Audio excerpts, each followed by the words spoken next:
मैं आदरणीय नरेंद्र मोदी 56 इंच के सीने वाले से यह पूछना चाहूंगा, क्या आप किसी सिख के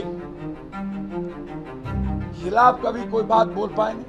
क्या आप कभी क्रिश्चियन के खिलाफ आप एक बार बात करके देखिए, बोल पाएंगे? इनका आधार ही सत्ता का पाकिस्तान और मुसलमान। ये 10 किलो अनाज और 10 किलो चावल आटा की बात करते हैं 84 करोड़ लोगों की। इनको याद सिर्फ अपने मित्र रहे अडानी अंबानी।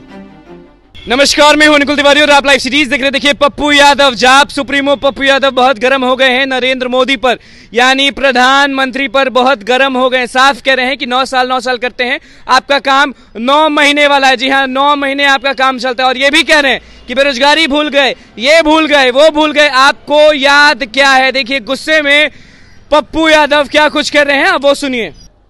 महत्वपूर्ण सवाल आज मेरे लिए था। दूसरा, 9 साल एक व्यक्ति जो 9 महीने के बच्चे की तरह पेट में 9 महीना बच्चा रहता है, हमेशा हर हरकत को उन्होंने 9 महीने की तरह किया है, 9 साल की तरह नहीं किया।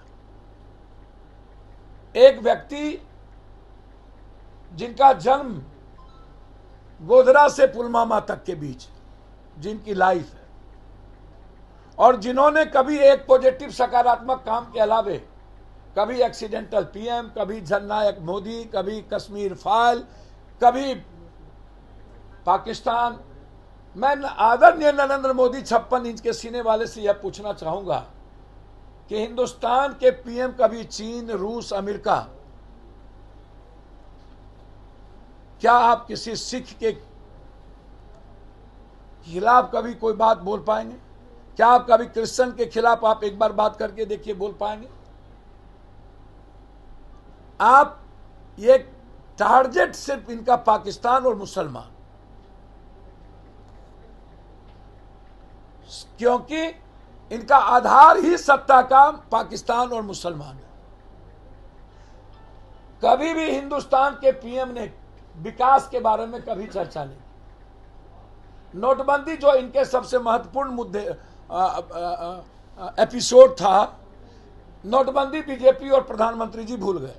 जीएसटी भूल गए, काला धन भूल गए, जाली नोट भूल गए, 15 लाख रुपया भूल गए, राशि भूल गई, रोजगार भूल गए, महंगाई भूल गई, गैस का कनेक्ट भूल गया, पेट्रोल डीजल की चीजें भूल गई, हल्दी नमक तेल सब भूल गए, महिलाओं की सुरक्षा भूल गए, महिलाओं का सम्मान भूल गए, बेटी पढ़ाओ बेटी बचाओ भूल गए।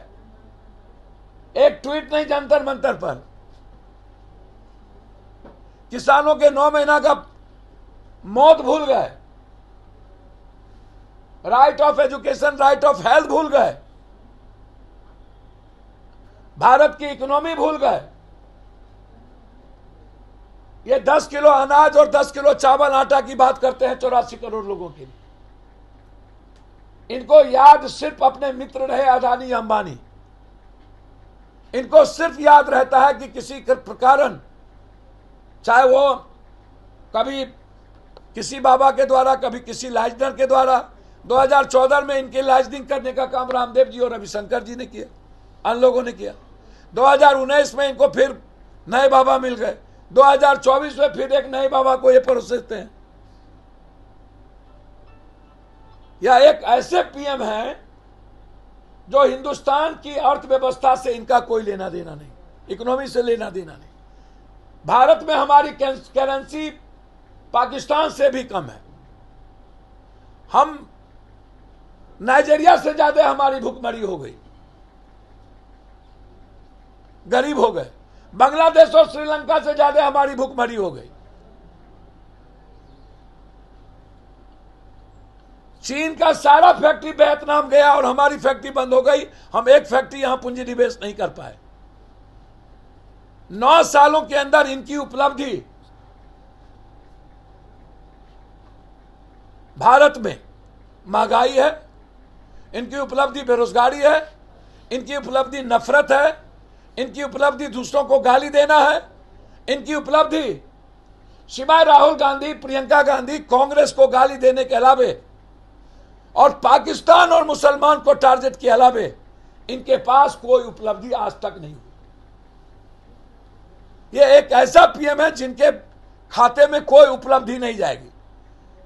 राम मंदिर कोर्ट का निर्णय और सबने हिंदू मुसलमान सिख मंदिर बने, मस्जिद बने, बिल्कुल ओपन है हमारा देश, उस पर इनकी ये उपलब्धि नहीं है। राम मंदिर हमारे सेंटीमेंट से जुड़ा है, हमारे रोजगार से जुड़ा हुआ नहीं है। वो हमको रोजगार नहीं देगा, हमारे किसानों की, महिलाओं की सुरक्षा नहीं करेगा। राम मंदिर मेरे आस्था से जुड़ा हुआ है। हम हिंदुस्तान में वाल्मीकि का मंदिर भी बनाएंगे और हम लोग बनाएंगे, सीता का भी मंदिर बनाएंगे। सीतामढ़ी में एक नई अयोध्या का मैं बार बार शुरू से कहता हूं, लेकिन रोजगार देगा ये चीज? रोजगार पर कोई चर्चा है?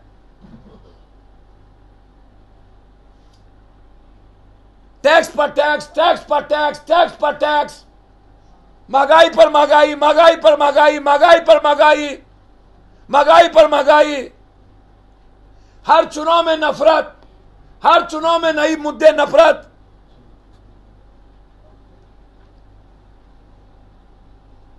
बस हर चीजों को मार्केटिंग करना।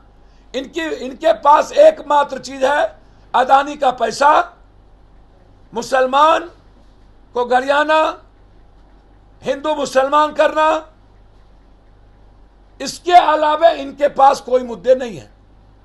ये अदानी और सोशल मीडिया के बदौलत, ईडी, सीबीआई, आईबी के बदौलत, चुनाव आयोग के बदौलत ये सत्ता में आना चाहते हैं और हमेशा इस्तेमाल किए।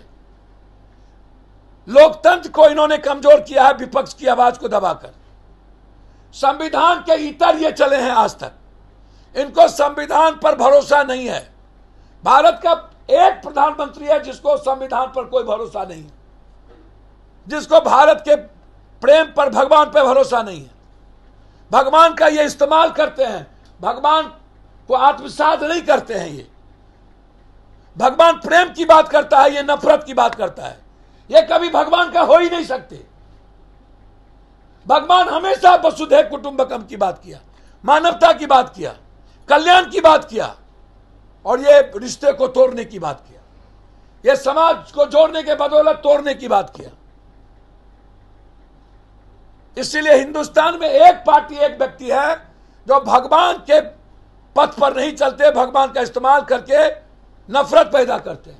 तो आपने सुन लिया कि जाप सुप्रीमो पप्पू यादव गुस्से में प्रधानमंत्री नरेंद्र मोदी को, पूरे भाजपा को सुना के रख दिए हैं और साफ कहे हैं कि आपको याद क्या रहता है, बस मुसलमान करते हैं, इनको करते हैं, उनको करते हैं और सुनाते रहते हैं, काम कुछ नहीं करते हैं। जाप सुप्रीमो पप्पू यादव बहुत गर्म हो गए थे नरेंद्र मोदी पर। क्या कुछ कह रहे थे वो आपने सुन लिया। तो बस लाइव सीरीज के साथ बने हुए चैनल को सब्सक्राइब करें, को लाइक करें। धन्यवाद।